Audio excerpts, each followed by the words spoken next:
Aujourd'hui, on va attaquer une série de cours nouvelles. Donc, vous vous souvenez, on a parlé du Saint-Esprit, de la relation au Saint-Esprit, on a parlé de la conversion, on a parlé de notre relation, des relations qu'on peut avoir. Et là, on fait une nouvelle série de cours. Donc, les prochains cours, on va parler de l'Église. Et on va parler de l'Église en tant qu'Église locale, mais aussi en tant que corps de Christ. Parce que l'Église, c'est véritablement ces deux notions. On ne peut pas dire on est dans une Église locale et puis on ne veut pas de relation avec le reste du corps de Christ parce que c'est nous l'Église. Mais on ne peut pas non plus dire puisque je suis dans le grand corps de Christ, je n'ai pas besoin d'Église locale. Donc le but des prochains cours que l'on va faire, c'est d'étudier ensemble qu'est-ce que c'est que l'Église. Et donc ce cours numéro 14, je l'ai intitulé « Construire l'Église du réveil ». Pourquoi ? Parce que mes amis, moi je crois que le but de l'Église, c'est d'être réveillé, c'est pas d'être endormi. Une Église endormie, elle ne fait pas l'œuvre de Dieu. Nous, ce qui nous intéresse, c'est de construire l'Église du réveil. Mais pour ça, il va falloir déjà apprendre à comprendre un certain nombre de principes. Et ce nombre de principes que vous allez acquérir dans ces cours vous permettra d'appréhender l'Église locale avec une vision nouvelle. Pourquoi ? Parce que l'Église locale et l'Église, le corps de Christ en général, sont deux notions qui s'imbriquent tellement étroitement que si on essaye de les séparer, eh ben, on n'y arrive pas et on a des vies spirituelles qui sont ternes parce qu'on n'a pas cette notion logique du cœur du Père par rapport à l'Église locale. Vous savez, il y a quelques années, on parlait souvent, et puis on en a parlé tout à l'heure dans l'annonce pour les cultes de louange et de célébration, on parlait souvent des tabernacles de David. C'était devenu un peu une mode de faire des 24 heures de louange, d'adoration, c'était super, on était tous très très contents avec ça. Et puis, lorsqu'on parlait de tabernacle de David, eh ben, moi, c'était l'époque où j'étais à l'île de la Réunion et où on faisait pas mal de 24 heures de prière, de louange, d'adoration. On faisait plein de cultes où on faisait plus de messages parce que de toute façon, on enseignait les chrétiens pendant les réunions de semaine. Ils étaient toujours là aux réunions de semaine, ce qui nous permettait véritablement de rentrer dans une dynamique de louange et d'adoration le dimanche matin au culte. C'était super. Mais comme beaucoup de choses dans le corps de Christ, à un moment donné, cette notion de tabernacle de David est devenue une sorte de mode, et les gens sont rentrés dans une démarche de mode par rapport à ça. Et la louange était devenue quelque chose de tellement important que du coup, les relations n'existaient plus, les études de parole n'existaient plus, le fait d'agir en fonction de ce qu'on avait été enseigné n'existait plus. On n'avait plus qu'une louange qui, quelque part, nourrissait plus les chrétiens qu'elle était adressée à Dieu.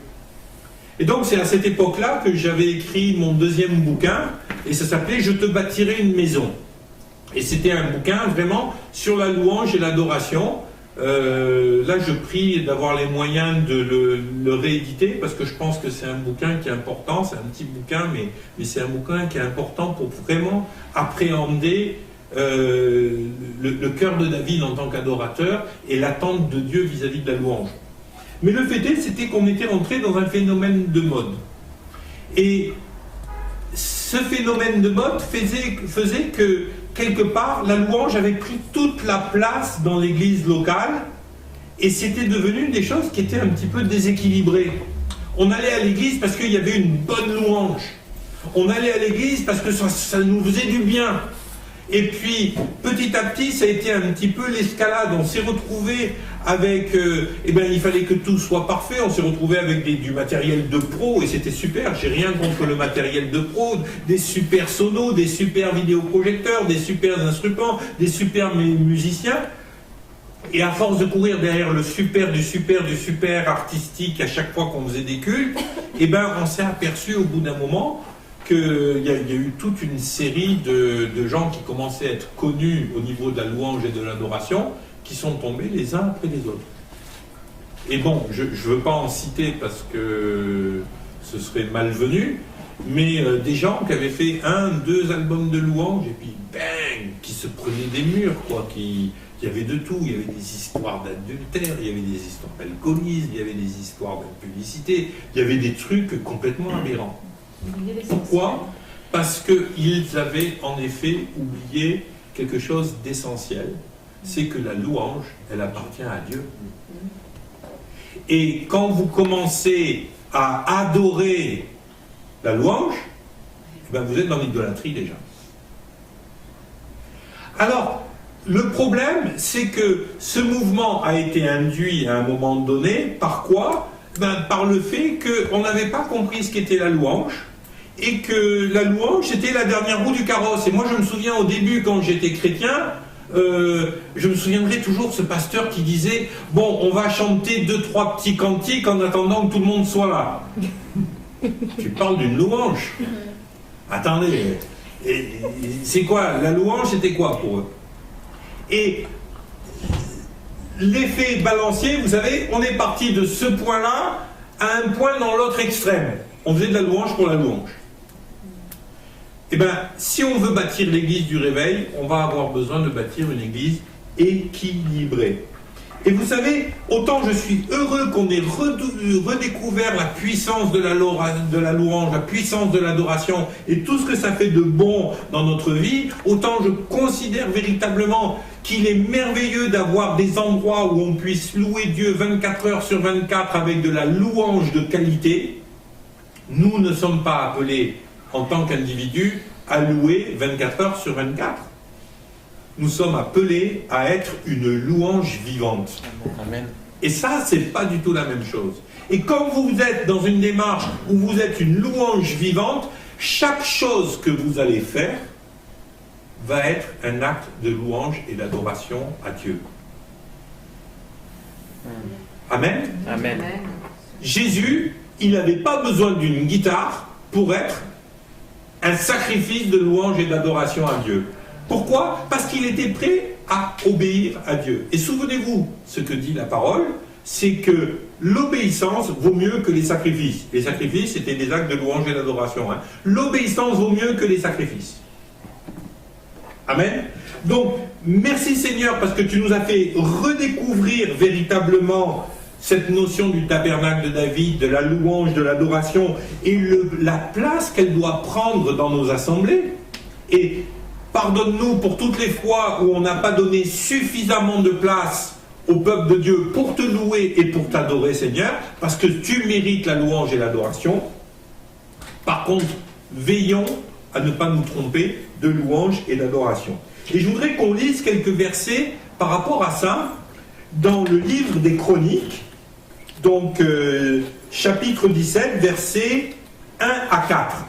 Il est dit: lorsque David fut établi dans sa maison, il dit à Nathan le prophète: voici, j'habite dans une maison de cèdre, autrement dit une maison en dur, quelque chose de beau, c'est un palais. Voici, j'habite dans une maison de cèdre, et l'arche de l'alliance de l'Éternel est sous une tente. Nathan répondit à David: fais tout ce que tu as dans le cœur, car Dieu est avec toi.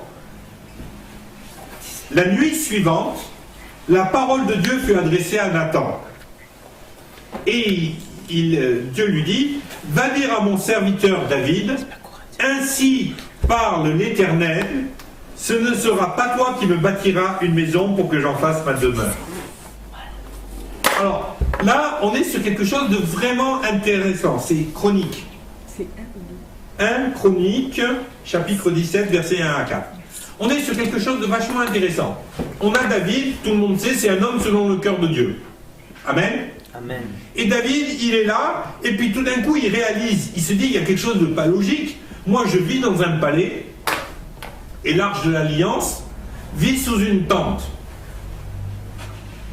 Alors, il appelle Nathan, le prophète, et puis il dit à Nathan, voilà, c'est pas logique. Moi, je vis dans un palais, l'arche sous une tente, je vais construire un temple à l'Éternel. Ça paraît super.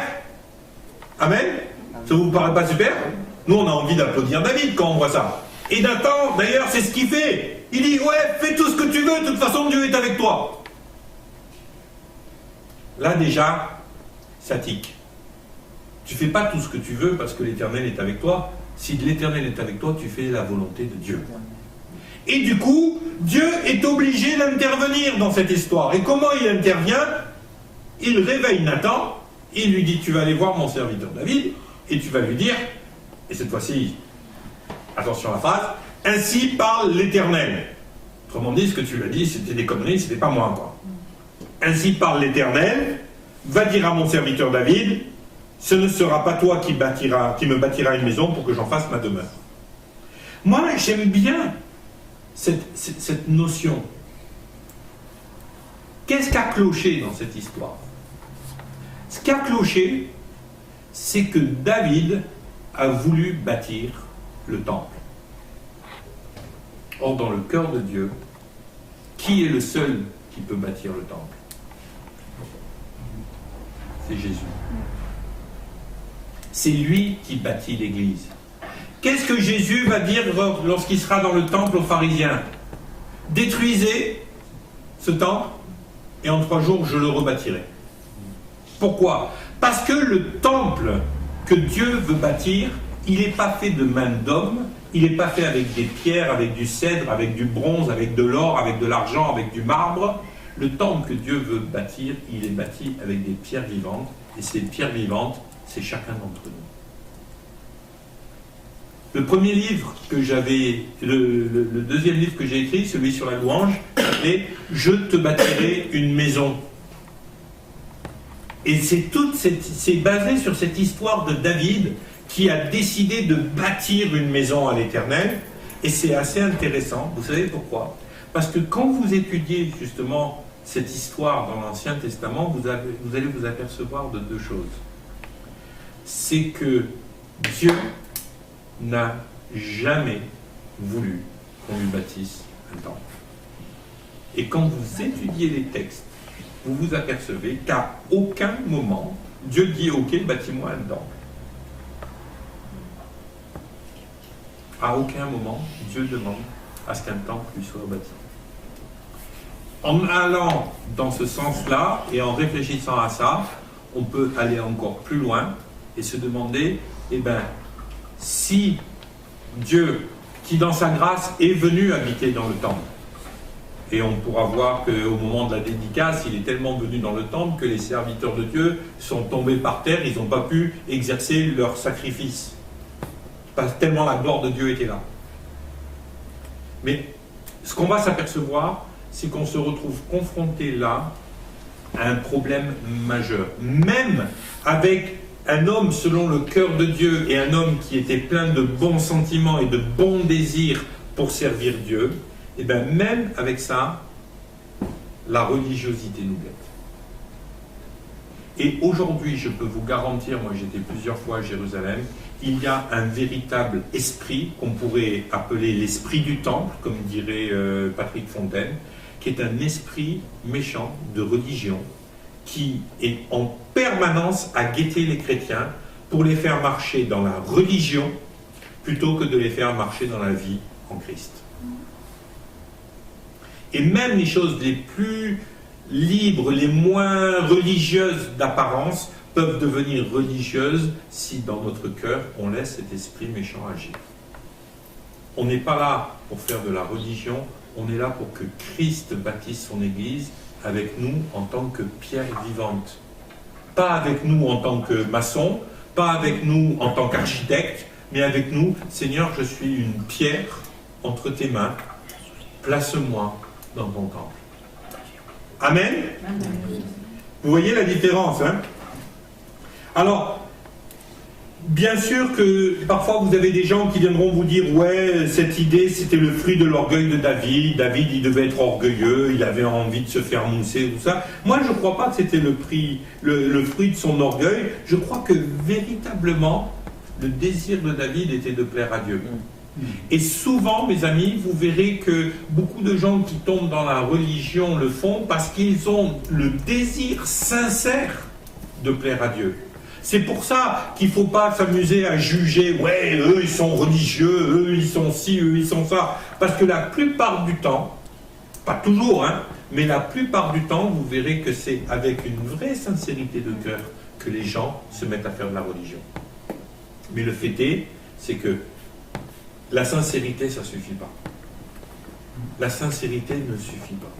Ce qu'il faut faire, c'est la volonté parfaite de Dieu. Amen. Amen. Vous savez, il nous est assez aisé de comprendre de quel descendant Dieu parle lorsqu'il dit « un descendant bâtira le temple ». Beaucoup de gens ont dit, lorsque on lit par exemple au verset 10 à 12, toujours du même chapitre, « Et je t'annonce que l'Éternel te bâtira une maison ». Donc vous avez vu, c'est « l'Éternel te bâtira une maison ». Quand tes jours seront accomplis, tu iras auprès de tes pères. J'élèverai ta postérité après toi. L'un de tes fils, que j'affirmerai son règne, ce sera lui qui me bâtira une maison, et j'affermirai pour toujours son trône. Je serai pour lui un père, il sera pour moi un fils, et je ne retirerai pas ma grâce, comme je l'ai retirée de ceux qui t'a précédé. Je l'établirai pour toujours dans ma maison et dans mon royaume, et son trône sera pour toujours affermi. C'est qui? Jésus. C'est pas Salomon. Comment on appelle le temple qui a été bâti? Le temple de qui? Le temple de Salomon. Est-ce que Dieu a demandé à Salomon de bâtir un temple? Non.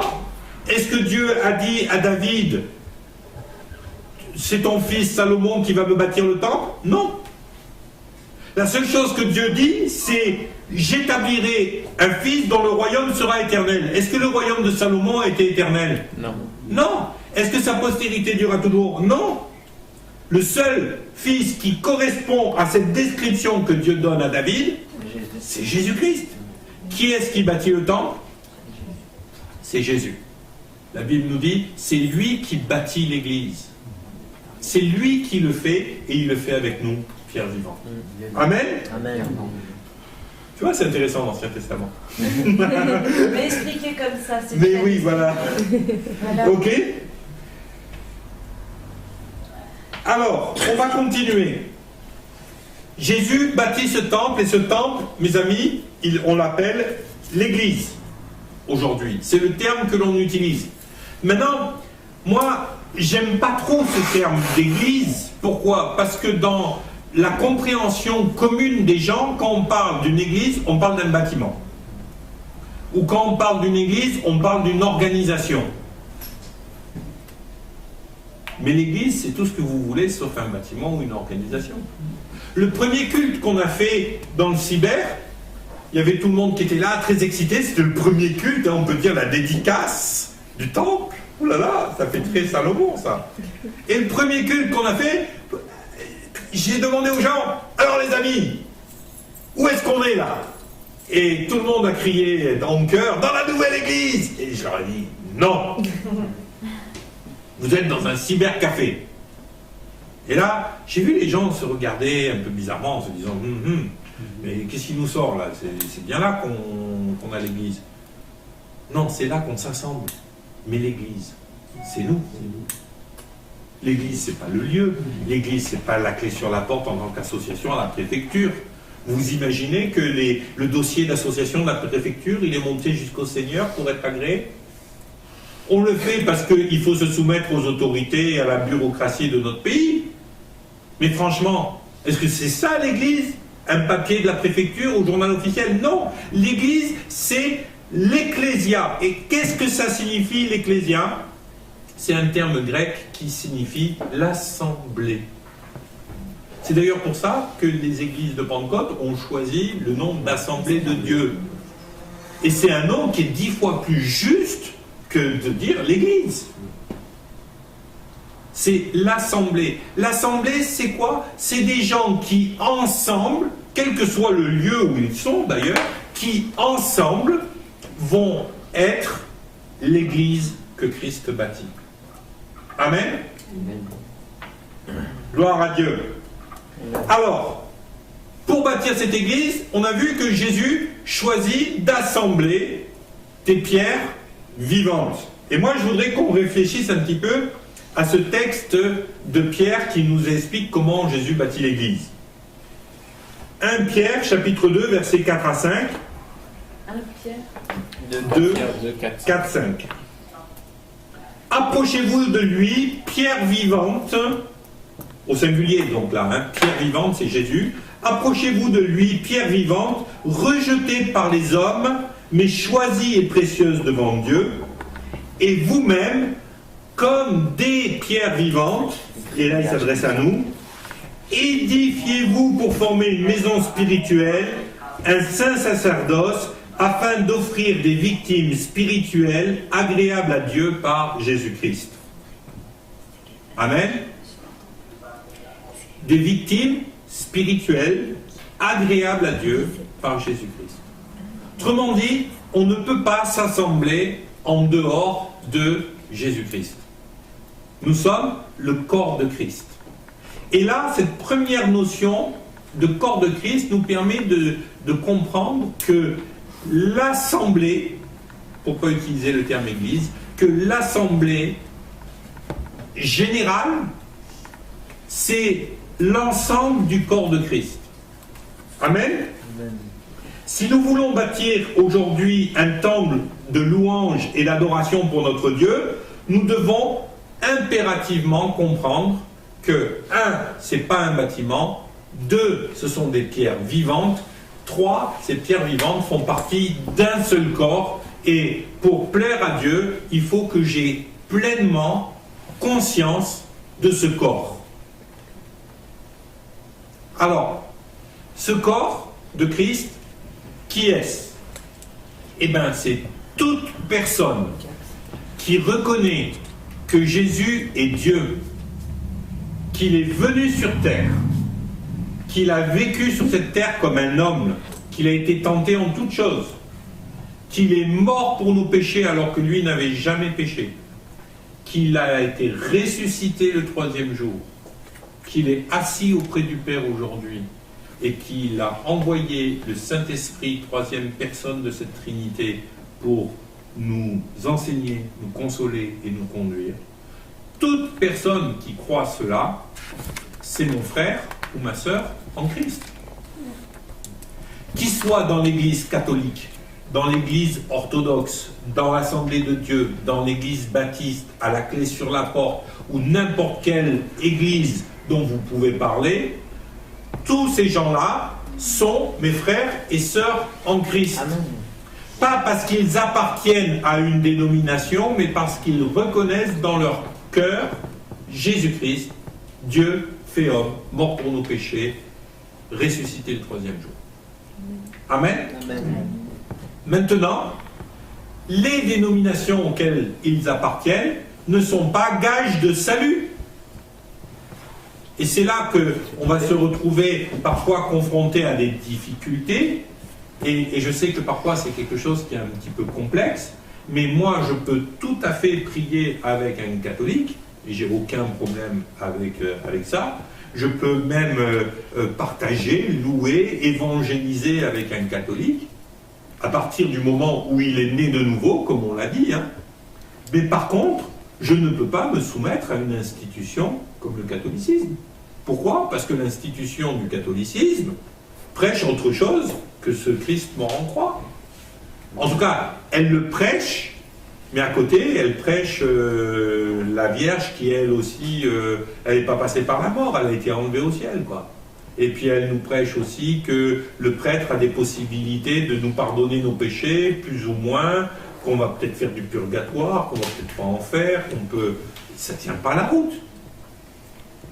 Donc, je ne peux pas me soumettre à une institution comme l'Église catholique, mais par contre, je peux très bien rencontrer au sein de l'Église catholique quelqu'un qui partage la même foi que moi.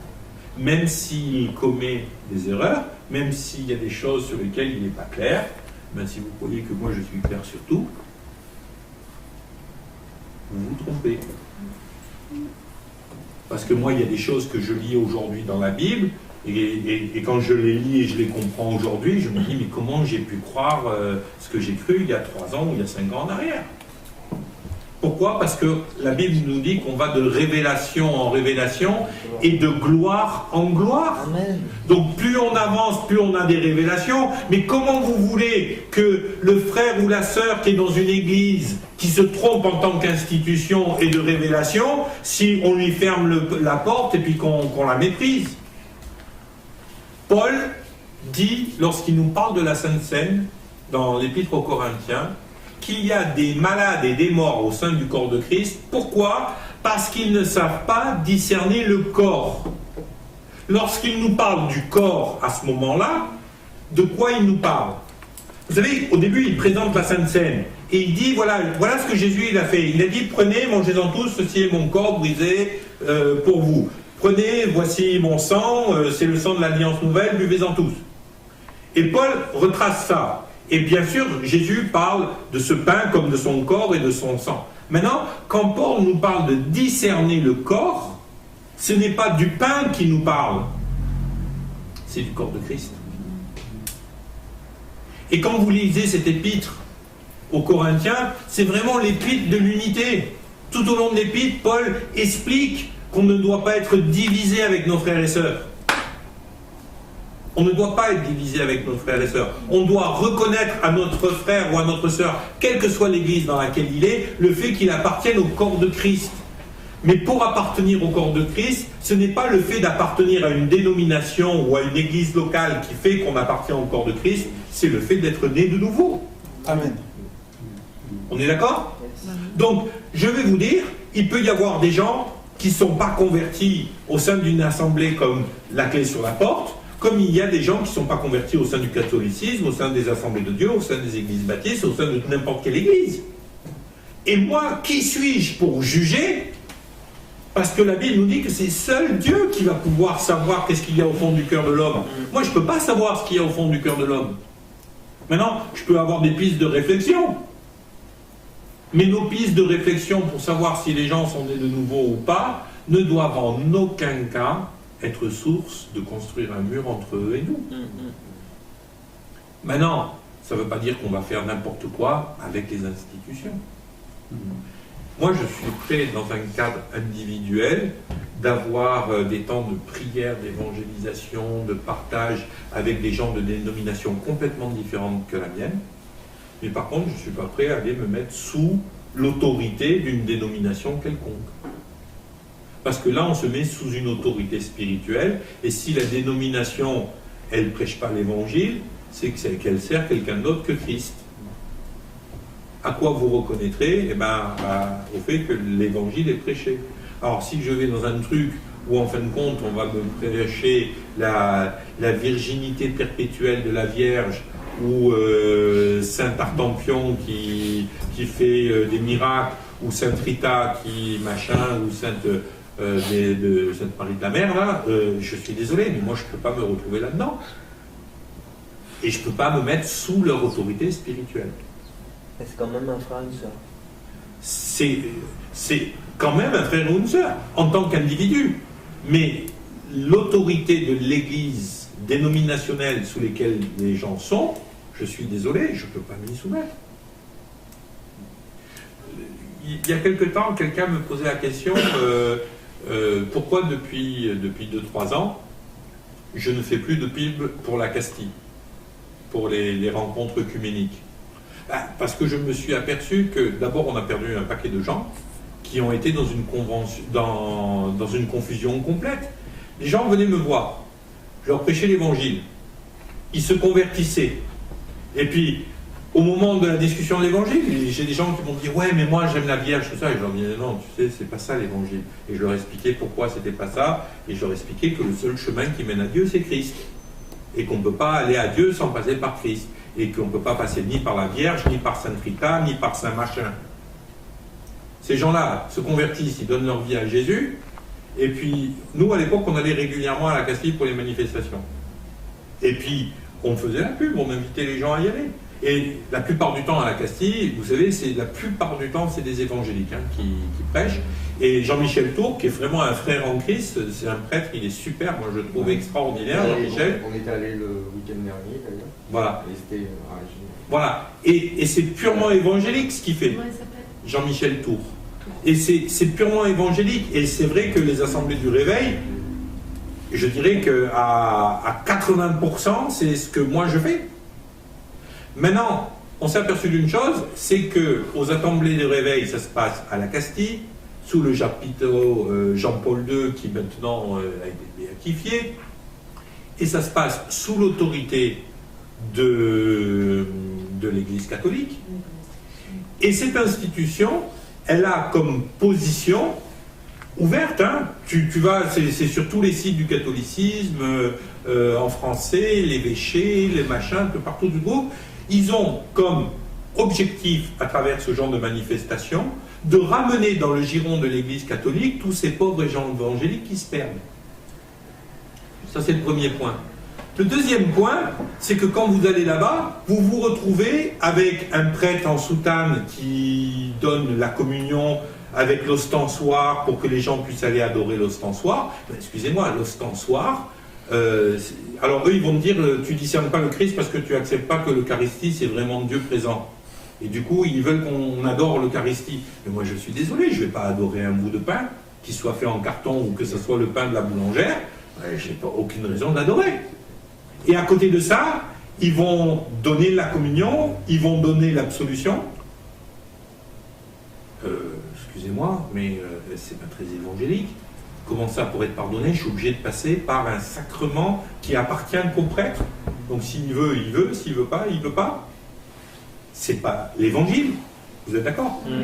En plus de ça, eh ben, quand vous allez à la Castille, vous avez des stands de librairie partout. Alors il y a un stand évangélique avec les livres de Claude et Julia, les CD et tout ça, c'est super. Gloire à Dieu, tant mieux. Mais il y a aussi les stands purement catholiques. Et alors là, bonjour. Parce que tout le monde y va de son petit prospectus pour vous inviter à une réunion. Et quand vous allez à la réunion en question, eh bien vous vous retrouvez, moi je me suis retrouvé piégé un jour. C'était fait là-bas, donc ouais, il y a un super concert de louanges et d'adoration sur les plages au Mourillon. Moi j'ai dit à toute l'église, allez, allons-y. Et on est tous allés, et au milieu de la louange et de l'adoration, il y a eu une procession avec la statue de la Vierge.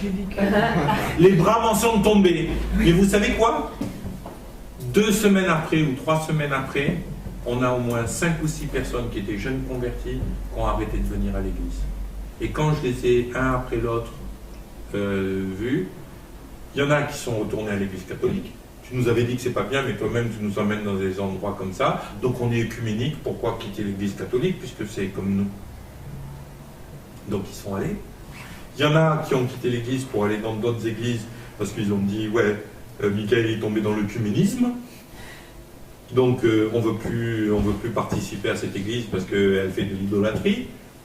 Et moi j'ai commencé à avoir circulé sur la clé, sur la porte, ouais, faites attention, sur les forums, sur les discussions, faites attention, c'est une église œcuménique qui sert de paravent pour attirer les gens à l'église catholique. Il y a des gens qui m'ont dit que j'étais devenu catholique et marial. J'ai eu l'air fin. Hein. C'est les gens qui sont fins quand même aussi. Non, mais c'est la séduction. Alors moi, je fais une différence entre l'institution et je fais une différence avec les gens. Moi, Jean-Michel Tour, c'est un frère en Christ, il est super, il n'a pas tout compris, voilà, sauf qu'il est marial. Voilà. Mais voilà, je considère qu'il n'a pas compris quelque chose par rapport à la Vierge, mais ça n'empêche pas que c'est un frère en Christ, il professe Jésus-Christ, il dit lisez la Bible, il dit donnez votre vie à Jésus. C'est pour moi, c'est l'archétype du cas que je trouve converti, et je suis vraiment heureux de ce qui se fait à la Castille, parce que je me dis, il y a vraiment l'évangile qui est prêché aux gens à l'église catholique. Et c'est pas souvent le cas. Mais moi, me mettre sous l'autorité de ça, je peux pas. Ok? Donc, ça, c'est l'église. Qu'est-ce que c'est l'église? L'église, c'est des gens, ce ne sont pas des institutions. Et excusez-moi, quelle que soit l'institution, on ne peut pas faire confiance aux institutions. Pourquoi? Parce que les institutions, c'est comme le fameux temple, c'est quelque chose qui a été bâti de main d'homme plutôt que d'être bâti par Dieu lui-même. Amen. Et vous retrouvez ça dans le monde évangélique autant que dans le monde catholique. Hein, attention, on a les mêmes institutions, on a les mêmes histoires dans le monde évangélique. Donc, ce qui m'intéresse aujourd'hui, c'est ça. Ensuite, la deuxième chose qui m'intéresse dans cette façon de construire l'Église, c'est est-ce que l'on va construire l'Église avec des pierres vivantes, comme nous dit la parole, ou avec des pierres tombales. Et parfois, vous savez, vous regardez l'Église, vous dites « Oh là là, un cimetière !» Comme disait ma fille quand on était à La Réunion, qu'on passait devant le bar à choix, là-bas, le cimetière, elle disait « Oh maman, regarde le petit village !» Ils ont tous des tombes énormes, là. Elle croyait que c'était un petit village. Mais, c'est quoi les pierres tombales? Je ne sais pas si vous avez déjà vu les cimetières militaires, mais vous avez des alignements de tombes sur des hectares, et c'est toutes les mêmes et tout ça. Ah, c'est super bien ordonné, c'est aligné, c'est beau, c'est entretenu, c'est super. Mais ça représente un cimetière quand même. Ça représente la mort. Parfois, faisons attention que nos églises ne deviennent pas des cimetières. Vous savez, parfois vous entrez dans une église, toutes les femmes elles sont habillées, elles ont la même coupe de cheveux que la femme du pasteur, tous les mecs ils ont le même costard que le pasteur. Moi j'ai connu ça quand je suis arrivé dans l'église, ça me faisait halluciner quoi. Moi j'avais des chemises hawaïennes à fleurs, et puis les gens ils me regardaient, et puis ils me disaient oh là là, comme il est habillé, c'est quoi Et puis après, je me souviens, on me disait ah il va comprendre, un jour il va comprendre, et puis il va mettre son costume 3 pièces quoi. Eh ben non, j'ai jamais mis le costume 3 pièces, je suis contre le costume 3 pièces, et puis le jour où vous me voyez avec une cravate, c'est que vraiment je suis mal à l'aise quoi. Je suis tout rouge. Hein? Pourquoi ton fils va se Au marier? mariage, c'est ce que j'étais en train de dire. Même là, vous ne verrez pas, vous allez me voir avec un costume, mais vous n'allez pas me voir avec Non, mais voilà. Cette fois-ci, si. Voilà, alors, je vais vous dire, l'église, c'est des pierres vivantes. Et c'est quoi la différence, en fin de compte, quand on veut bâtir l'église de Christ avec des pierres vivantes et quand elle se bâtit avec des parpaings? Comment on fait pour faire un parpaing? Pour faire un parpaing, vous prenez une pierre vivante, vous la concassez pour en faire du sable et du gravier, vous la mélangez avec un petit peu de ciment, vous mettez tout ça dans un moule, et puis à place d'avoir des pierres, vous vous retrouvez avec des parpaings. Le parpaing, c'est parallélépipède, net, clair et tout, et du coup, comme c'est bien plat, vous regardez, quand vous faites un mur, il est bien droit, il est bien lisse, il est splendide le mur, quoi. C'est super. Ça prend un tout petit peu de ciment pour coller deux parpaings ensemble, parce que c'est plat. Tac, ça colle avec un petit peu de ciment. Et puis voilà. Bon, maintenant, un mur en parpaing, ça vous viendrait à l'idée de laisser les parpaings bruts dans vos maisons ou? Non, généralement, vous faites quoi? Vous allez y mettre du crépi dessus pour cacher parce que c'est pas très très beau. L'avantage du parpaing, c'est que ça se construit très vite. Vous pouvez faire un mur de cette longueur, là, à deux, en une journée, vous avez monté 15 rangs de parpaing sur 10 mètres de long. Ça se construit très très vite le mur en parpaing. C'est pas de problème. Et puis, quand vous construisez comme ça, eh ben, c'est rentable. Ça se construit vite, c'est pas de problème. Tous les parpaings ils sont uniformes, vous les posez les uns à côté des autres. Mais c'est pas beau, il faut mettre du crépi dessus. Et puis le crépi, régulièrement, nous depuis qu'on est là, on a dû faire 2 fois le crépi contre le mur.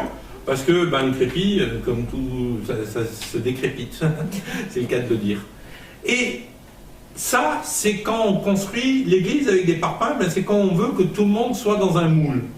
Que tout le monde pense la même chose, que tout le monde croit la même chose, que tout le monde prie de la même façon, que tout le monde fasse les choses comme il a été établi qu'il fallait se faire. Maintenant, si vous voulez construire un mur en pierre, c'est très différent. Moi, j'ai construit des murs en pierre sèche. Et vous savez, il faut choisir les pierres. Alors, vous prenez les pierres, vous prenez le plus beau côté de la pierre et vous le mettez en exposition, quoi. Vous le mettez par l'intérieur, vous le mettez vraiment en façade. Et puis, vous les nettoyez. Et puis, vous les ajustez. Vous êtes obligé de tailler un petit angle. Et puis, vous choisissez 2 pierres qui vont bien ensemble pour s'encastrer, quoi. Il va falloir trouver la bonne pierre pour aller au bon endroit. Il faut se casser la tête. C'est pas comme un parpaing où vous prenez n'importe lequel et vous le montez.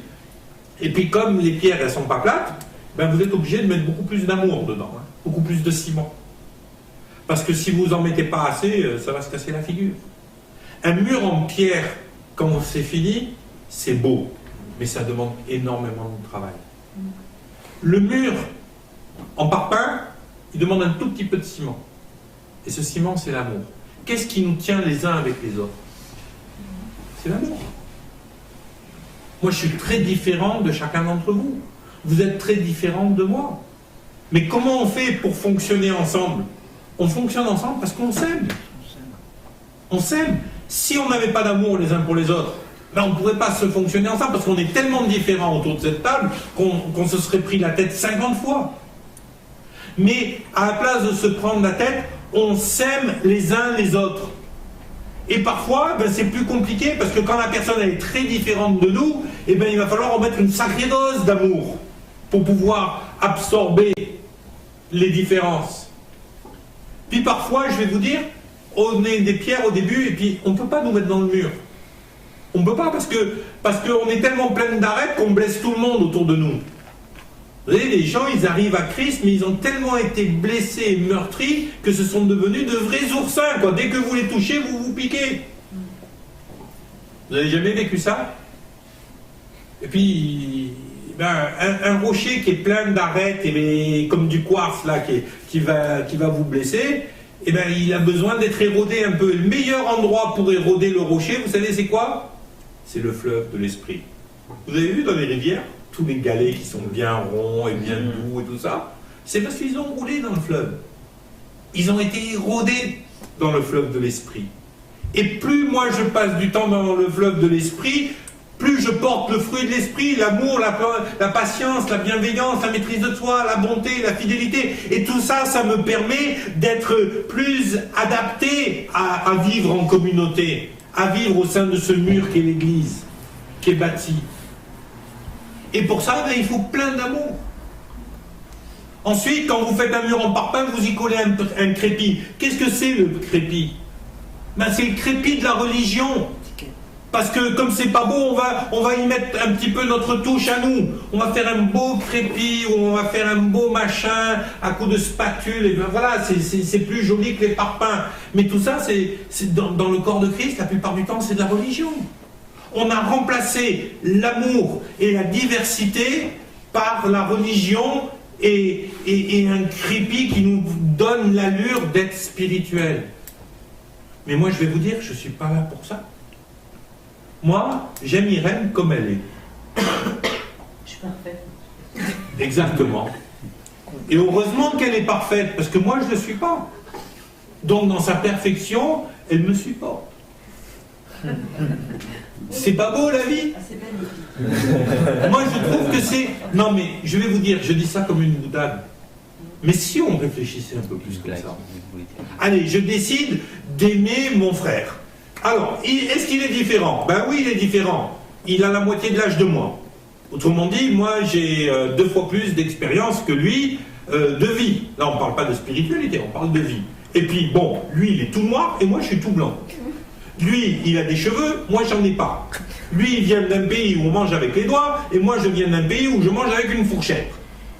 Alors là, j'étais à Londres, et puis ils se sont moqués de moi, parce que je mangeais le foutou manioc dans la sauce grain avec la fourchette. Ils disaient, oh mais t'es en Afrique ici. Et ils se sont moqués de moi, ils m'ont filmé et tout, j'en avais partout. Voilà. Ok? Si lui et moi, on arrive à être dans la même assemblée, c'est pas parce qu'on a des choses en commun, c'est parce qu'on a de l'amour. Amen. Pourquoi on a de l'amour? Parce qu'on a quand même une chose en commun, c'est Jésus-Christ.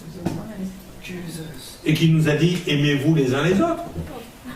Maintenant, humainement parlant, ben moi j'ai bientôt 50 ans, lui il a 22 ans, 21 ans 20 ans. Ah oui, j'ai plus du double.